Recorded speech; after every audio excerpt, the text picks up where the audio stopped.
l'église évangélique La Bénédiction 6 à Adjamé 220 logements, en collaboration avec Sylviane et Samuel Ministries, présente l'heure de la restauration.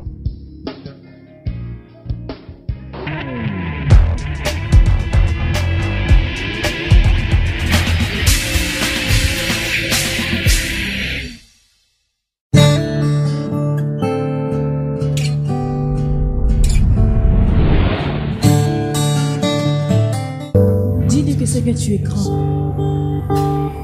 Seigneur, tu es digne d'être loué. Seigneur, tu es digne d'être célébré en ce matin. Seigneur, nous élevons nos voix vers toi et te bénissons. Alléluia. Me voici devant toi. Ma vie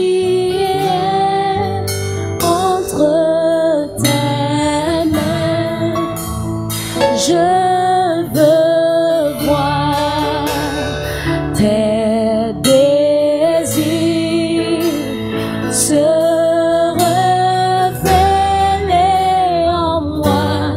Seigneur, me voici devant toi.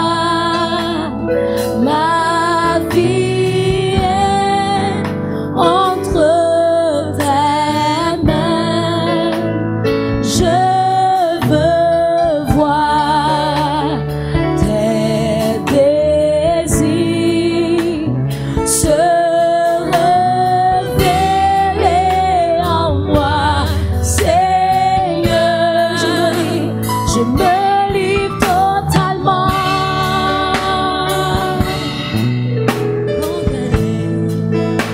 Je me livre totalement. Tu peux m'utiliser. Je me livre totalement. Je me livre totalement, Seigneur. Je me livre totalement.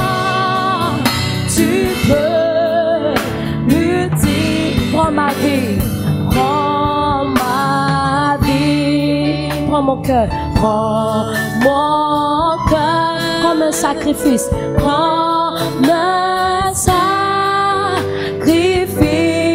vivant. Tous mes biens, mes projets, je les place entre tes mains. Je me livre totalement. Je me livre totalement. Seigneur Jésus, je me livre totalement. Tu peux m'utiliser. Je me livre totalement. Fais de moi ce que tu veux, Seigneur. Je me livre totalement. Tu peux m'utiliser. I give myself away. I give myself away. I give myself away. To live in me. I give myself away. Merci Seigneur pour moi. Jesus. Merci Seigneur. I give myself away.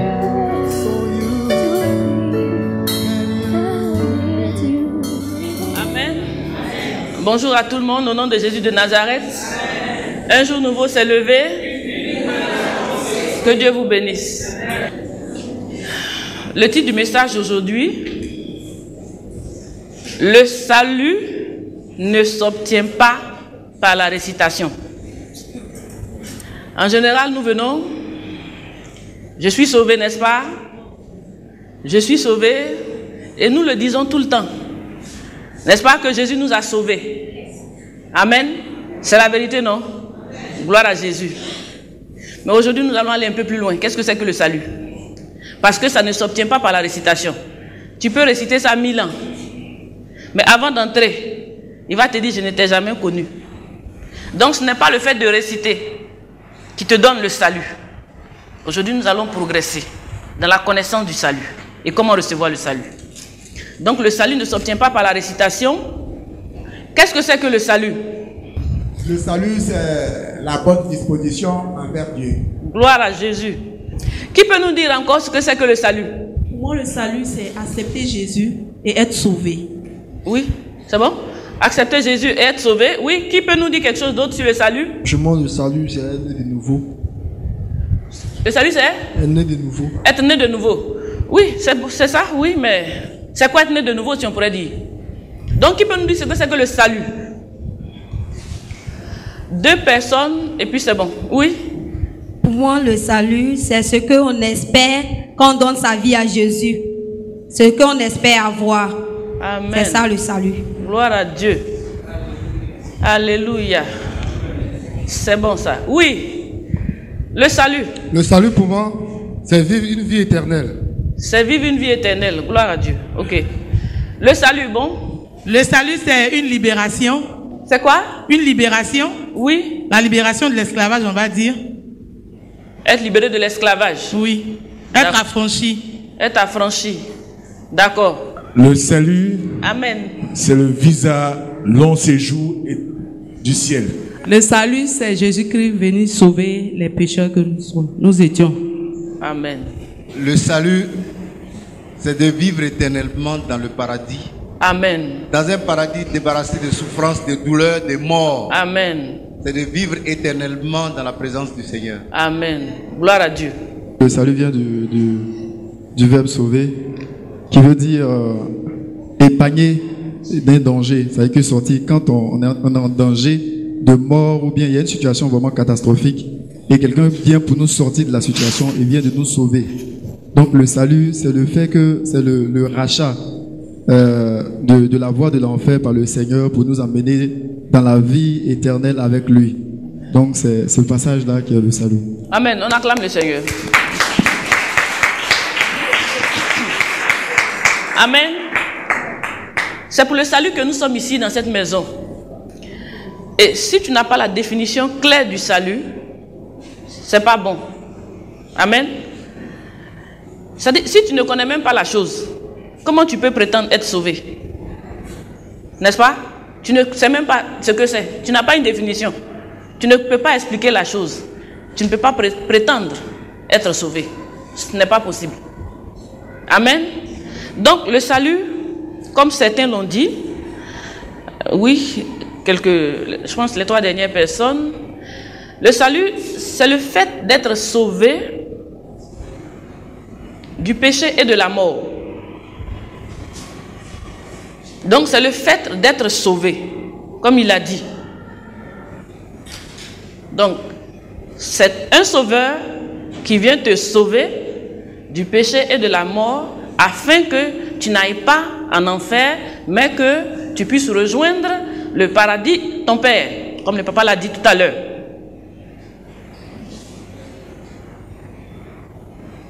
Être sauvé par le Sauveur qui te permet d'échapper à la mort, c'est-à-dire l'enfer.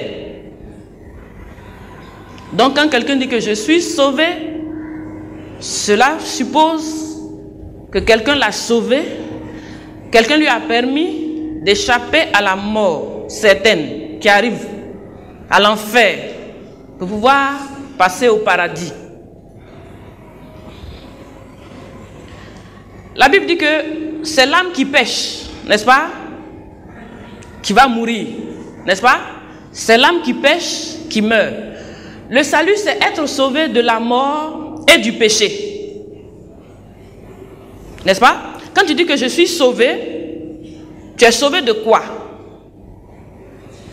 De la mort, qui est la conséquence du péché. Vous comprenez, non? Quand tu dis je suis sauvé, cela veut dire que tu es sauvé de l'enfer, qui est une conséquence de tes péchés. C'est parce que tu pêches et que tu as péché que tu es condamné à mort. Et comme tu es condamné à mort, si on ne te sauve pas, certainement tu iras en enfer. Parce que le péché produit la mort. Le péché conduit en enfer direct. On dit l'âme qui pêche, c'est celle-là qui mourra. Quelquefois, nous disons que c'est vrai, Adam et Ève ont péché dans le jardin d'Éden. Donc, c'est vrai, nous sommes tous devenus pécheurs.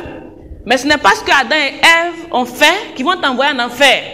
C'est ce que toi-même tu fais. C'est ça qui va t'envoyer en enfer. Et tu as besoin d'un sauveur pour ne pas rentrer là-bas. Donc, l'âme qui pêche, c'est celle qui mourra. Lisons Ézéchiel 18, 20. Rapidement le verset.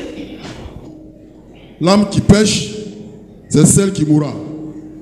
Le fils ne portera pas l'iniquité de son père, et le père ne portera pas l'iniquité de son fils. La justice du juste sera sur lui, et la méchanceté du méchant sera sur lui. Amen. Qu'est-ce que ça veut dire? Chacun est responsable devant Dieu de ses propres actes. C'est pas Adam et Ève. Laissons Adam et Ève tranquilles. Amen. C'est vrai qu'on a triché un peu. On a copié sur Adam et Ève. Mais ce n'est pas à cause d'Adam et Ève. Tu vas aller en enfer. C'est personnel. C'est pour ça qu'on dit le salut est personnel. C'est toi-même qui décides si tu veux poursuivre ta route de l'enfer ou alors tu veux accepter le sauveur qui te sauve du péché et de la mort. Il te sauve du péché et de la mort. Donc quand tu dis je suis sauvé, c'est sauvé du péché et de la mort parce que c'est le péché qui conduit à la mort. Lisons Deutéronome 27, 26. Maudit soit celui qui n'accomplit point les paroles de cette loi et qui ne les met point en pratique. Et tout le peuple dira Amen. Amen. Donc la parole de Dieu dit quoi? Si tu n'accomplis pas les paroles de la Bible, n'est-ce pas? Si tu ne pratiques pas les paroles de Dieu, alors tu es maudit. Vous avez compris ça? Voilà. Maudit soit celui qui n'accomplit point les paroles de cette loi et qui ne les met point en pratique. On a souvent récité la parole de Dieu, ce n'est pas pour réciter, mais c'est pour, on a souvent prêché, c'est pour pratiquer. Donc on dit quoi? Celui qui ne pratique pas la parole de Dieu, il est maudit. Il est maudit, ça veut dire quoi? Il ira en enfer. N'est-ce pas? Quand quelqu'un est maudit, ce n'est pas quelqu'un qui ira au paradis. Et quelqu'un qui ne pratique pas la parole de Dieu, qui ne fait pas la volonté de Dieu, qui continue de pécher, on dit lui il est maudit. C'est écrit là. Maudit soit celui qui n'accomplit pas les paroles de ce livre. Vous vous rappelez que Dieu nous a donné les différents commandements, les différentes paroles, différentes volontés de Dieu à pratiquer. Et ces paroles-là, la plupart du temps, tout le monde les connaît. Dieu dit que cette fois-ci, il a écrit les lois dans notre cœur. C'est-à-dire que tu n'as pas besoin même d'avoir une Bible pour savoir que voler n'est pas bon. N'est-ce pas? Tu n'as pas besoin d'avoir une Bible pour savoir que l'adultère n'est pas une bonne chose. Tu n'as pas besoin d'avoir une Bible pour savoir que mentir n'est pas bon. N'est-ce pas? Donc, si tu le fais, Dieu t'appelle le méchant, Dieu t'appelle le rebelle, et tu es un maudit. C'est la parole de Dieu qui dit ça.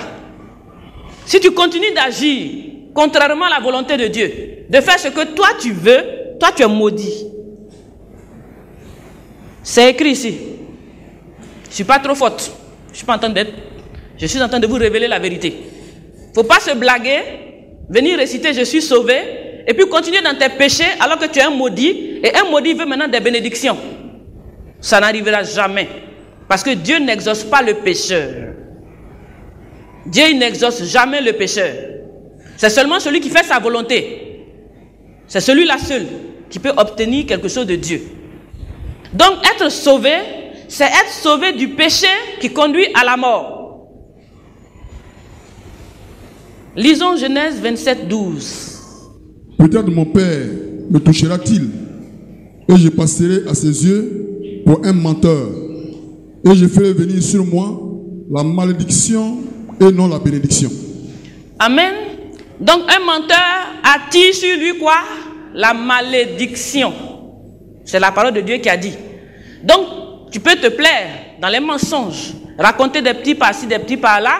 Bon, sache que désormais, quand tu mens, tu t'attires la malédiction. Donc tu es maudit quand tu mens.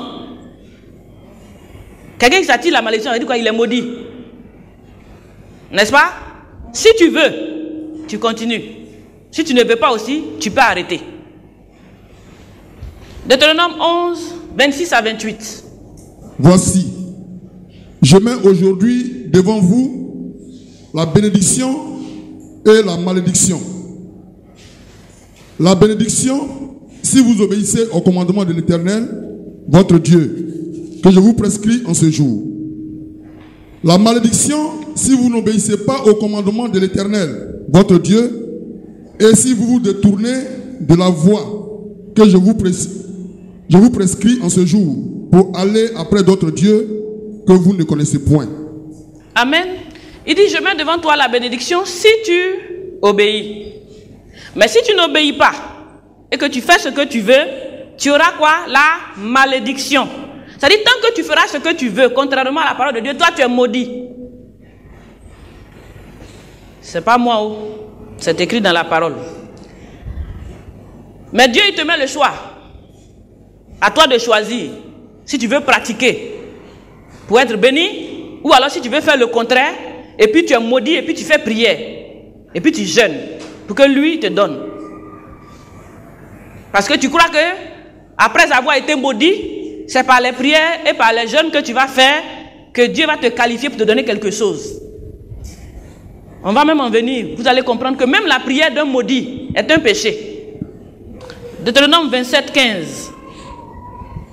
Maudit soit l'homme qui fait une image taillée ou une image en métal fondu, abomination de l'Éternel, œuvre des mains d'un artisan, et qui la place dans un lieu secret. Et tout le peuple répondra et dira Amen. Ok, gloire à Jésus. Il dit encore quoi? Celui qui prend une image, une statue quelconque, pour mettre quelque part, se prosterner puis prier avec ça, il est maudit. Dieu le maudit. Il se fait une image, il met dans un endroit, et puis il commence à prier, et puis tout le monde répond Amen. Celui-là, il est maudit.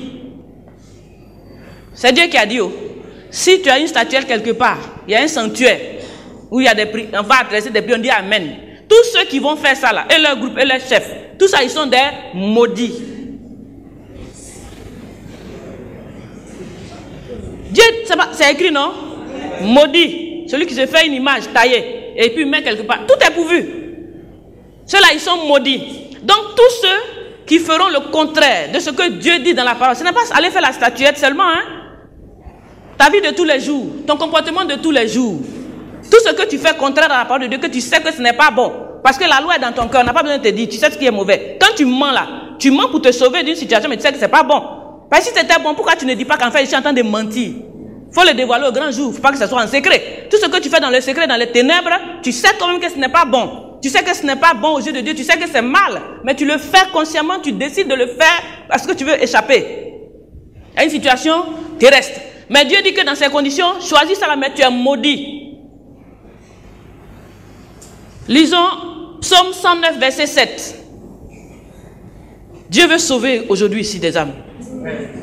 Quand on le jugera, qu'il soit déclaré coupable et que sa prière passe pour un péché. On dit quoi? Quand on va te juger, tu seras déclaré coupable devant la loi de Dieu. N'est-ce pas? Quand Dieu va t'attraper sur le fait, et tu es en train de faire quelque chose que Dieu dit de ne pas faire, tu seras jugé et condamné coupable en même temps.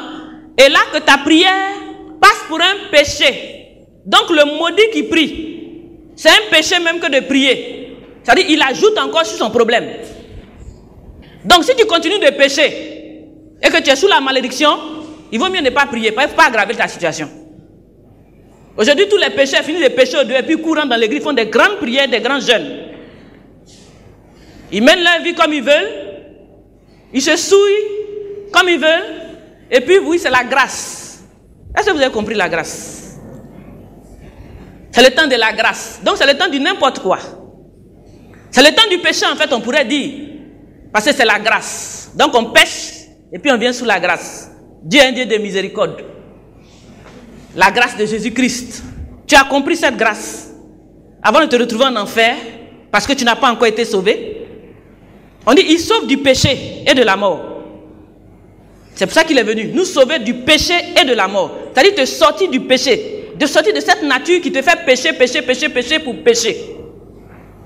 Place-le sous l'autorité d'un méchant et qu'un accusateur se tienne à sa droite. Quand on le jugera, qu'il soit déclaré coupable et que sa prière passe pour un péché. Amen. Donc, vous savez que Dieu juge, non? Dieu est un juge, hein? Voilà. Et tous les jours, nous sommes jugés. Toutes tes actions sont jugées. Toutes tes actions sont enregistrées. Voilà, rien n'est gratuit. Tu ne fais rien dans le secret. Peut-être c'est toi qui considères ça comme un secret, mais devant Dieu, ce n'est pas un secret. Devant Dieu, tout est su, tout est nu. Nous sommes nus devant lui. Donc tout est enregistré. Et tout ce que tu fais comme action, tout est enregistré. Et puis automatiquement, tes malédictions te sont envoyées. Ça, c'est le salaire du péché. Puisque tu commets des choses que Dieu ne veut pas, tous les jours tu reçois un salaire. Le salaire du péché, qu'on dit quoi? C'est la mort. C'est la malédiction qui produit la mort. Donc tout le temps tu seras à la recherche de solutions. Tout le temps tu seras à la recherche de bénédictions. Parce qu'effectivement tu as la malédiction. Et tu as la malédiction parce que c'est la cause de tes péchés. Tu continues de pécher, tu continues de faire ce que Dieu ne veut pas. Donc la malédiction te poursuit tous les jours. Et tu ne comprends pas ta vie. Ils sont cupides, pour certains. La cupidité est un péché. La cupidité, ce n'est pas que l'adultère, même la cupidité. Et quelqu'un qui a vide d'argent, qui court après l'argent tout le temps, qui a besoin d'argent partout, qui opprime, qui oppresse, parce qu'il veut de l'argent. Tout ça, c'est péché. Et tout ça, tu es sous la malédiction. Tu es maudit. Tu vas amasser, mais ça va partir. Parce que ce ne sont pas les voies de Dieu. La cupidité, tu es maudit. Ne voyons pas le péché seulement chez l'adultère ou alors chez le fornicateur. Mais toi-même qui es cupide, qui est avide, qui fait la duplicité, l'escroquerie, le mensonge, le vol. Aujourd'hui, nous condamnons, comme je dis, un petit qui vole peut-être un œuf ou bien un habit, il va prendre pour 5 ans. Or, les vrais voleurs sont assis même dans les églises. Les vrais voleurs, ils sont assis dans les églises. Pourvu qu'il tombe, il a de l'argent entre ses mains, qu'il commence à mentir, à calculer comment il peut avoir plus que l'autre, faire tout genre de malversation pour s'enrichir. Les vrais voleurs sont là. Tous ont péché, sont privés de la gloire de Dieu. Il n'y a pas un seul qui est bon dedans. Et tous ont mérité la mort. Tous ont mérité l'enfer. Aujourd'hui, toutes ces choses, si tu les entends, examine bien ton cœur. Parce que Dieu veut te donner le salut. Dieu veut t'apporter le salut. Il ne veut pas que tu continues de rester dans cet état qui va t'emmener en enfer. Et puis faire déclarer dans ta bouche que toi tu es un sauvé parce que tu as la grâce. La grâce c'est quoi? Comment est-ce qu'on obtient la grâce? La grâce, qu'est-ce que ça veut dire? Effectivement, nous sommes dans le temps de la grâce. Le temps où Dieu fait grâce. Mais Dieu fait grâce à qui? Dieu fait grâce à qui? Aux pécheurs, aux hommes, c'est vrai, oui. Mais il fait grâce. Quand on annonce grâce présidentielle, ce n'est pas pour les gens qui se baladent dans les rues ici. C'est pour les gens qui sont en prison. N'est-ce pas? Donc quand on parle de grâce, c'est que tu es en prison quelque part. Quand on parle de grâce, c'est que tu es coupable. Sinon, tu n'as pas besoin de grâce. Donc la grâce est accordée à celui qui reconnaît son péché, qui reconnaît sa culpabilité, qui sait qu'il est coupable. Parce qu'il commet tous les jours des péchés, il sait que c'est contre Dieu qu'il le fait. Alors il reconnaît son péché, il reconnaît sa culpabilité et il demande la grâce. La grâce est accordée aux coupables. La grâce n'est pas accordée, c'est le temps de la grâce, et puis les pécheurs se baladent, et puis ils font ce qu'ils veulent. Non, mais tu reconnais que ce que tu fais n'est pas bon. Tu reconnais que ce n'est pas bon. Tu reconnais que cette chose va t'emmener en enfer. Et puis comme tu es maudit, et qu'après tous ces péchés-là, tu dois effectivement aller en enfer, et comme le Seigneur t'aime, il ne veut pas que tu ailles en enfer, alors il te fait grâce, et il t'envoie Jésus, pour que toi tu n'ailles pas en enfer, mais que Jésus aille à ta place. Sinon tout ce que tu as commis,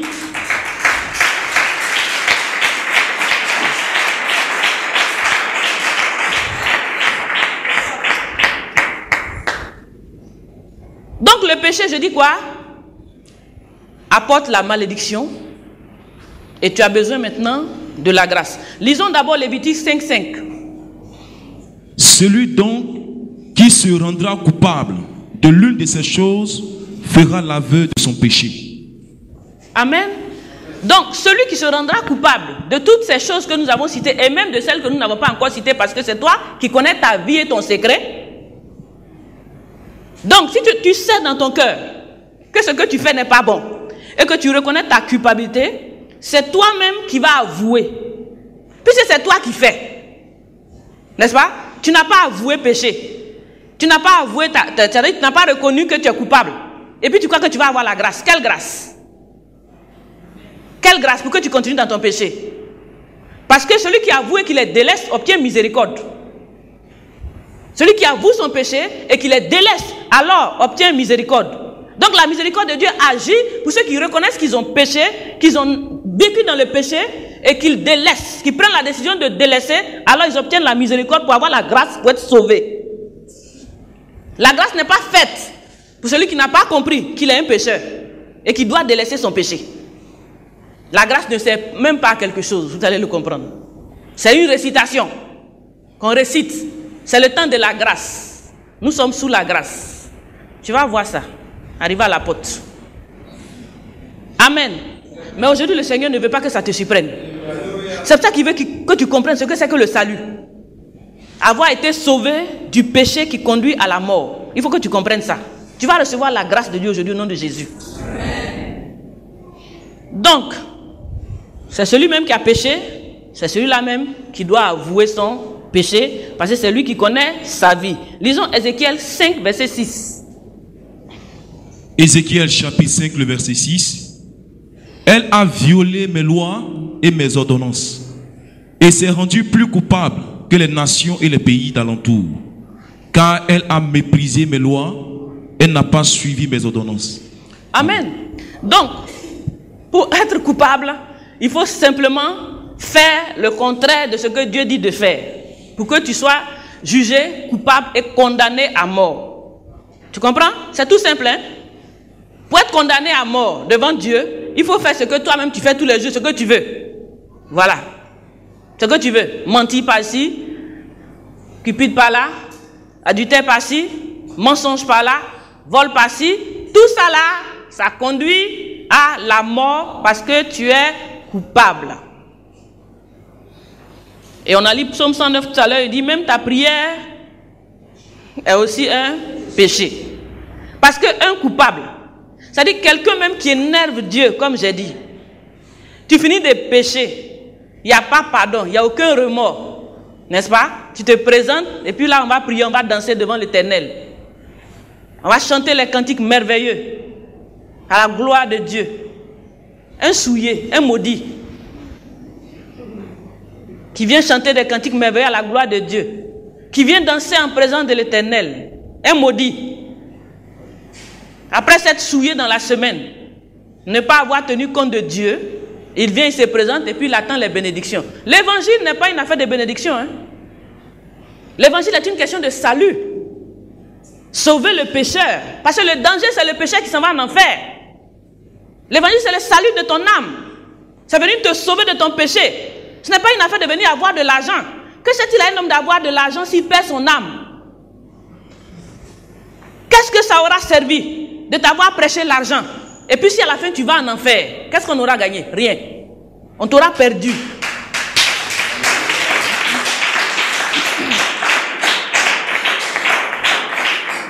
L'évangile n'est pas une question de bénédiction. Ce n'est pas une question de bénédiction. La bénédiction, c'est une... Dieu a une bénédiction. Ça dit que c'est une évidence. On ne vient pas pour prêcher l'évidence. C'est une évidence. Mais le problème qu'il y a entre Dieu et l'homme, c'est le péché. C'est là-bas qu'il y a problème. Le problème qu'on a, c'est le péché. Comment est-ce qu'on continue de pécher? Pourquoi est-ce qu'on n'arrête pas? On ne se donne pas à Jésus pour que nos péchés soient pardonnés et effacés et qu'une nouvelle vie nous soit accordée. L'évangile, c'est ça. Ce n'est pas je veux être béni. Prospérité, prospérité. Tout notre focus, c'est comment être riche. Tu as oublié comment être sauvé. C'est pour ça même que tu ne recevras rien de comment être riche. Hein? Tu vas poursuivre, mais tu n'attraperas pas. Parce que quand on est sauvé, on ne poursuit plus la richesse. Quelqu'un qui est sauvé, il ne se soucie plus de comment être riche parce que quand tu es sauvé, Dieu te communique même en toi déjà la richesse et tu sais que tu es riche.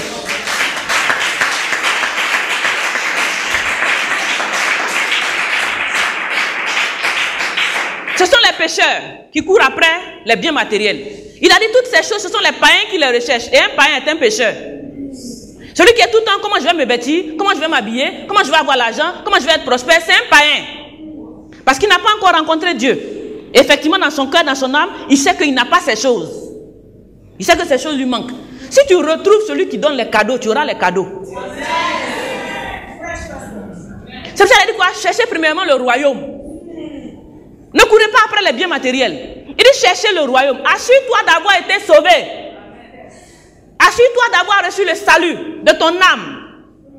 Assure-toi de t'avoir, c'est-à-dire toi-même, confesser tes péchés devant Dieu, avoir déclaré tes péchés, avoir reconnu que tout cela va t'emmener en enfer et prendre une décision par rapport à ça. Si le salut de la grâce devait se verser comme ça, tout le monde dans les rues serait sauvé. Donc ce n'est pas parce que tu as quitté la rue que tu es rentré à l'église que tu crois que tu es couvert. Le fait d'avoir abandonné le marabout, aujourd'hui le salut c'est quoi? Non, je ne vais plus chez le marabout, bon je ne vais plus dans toutes ces choses, maintenant je me suis donné au Seigneur. Donc parce que tu ne vas plus chez le marabout pour chercher des biens, tu as trouvé un Dieu bonbon qui va te donner tout ce que tu veux pendant que tu pêches. Parce que tu n'as pas changé en fait le péché, mais tu es venu changer de Dieu pour avoir des bénédictions. Tu es très mal tombé.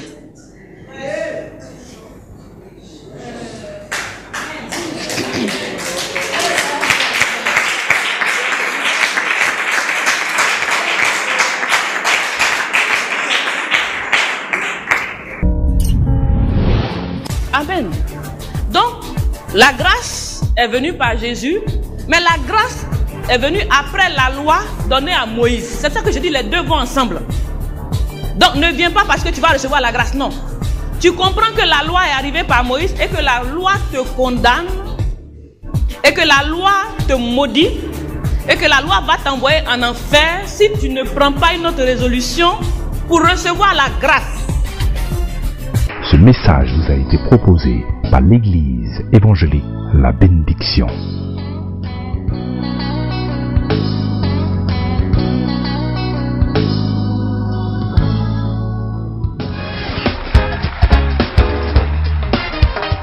Pour vos sujets de prière, veuillez nous contacter au 58 56 60 40 02 09 31 26 ou à l'adresse mail info@eebénédiction.com.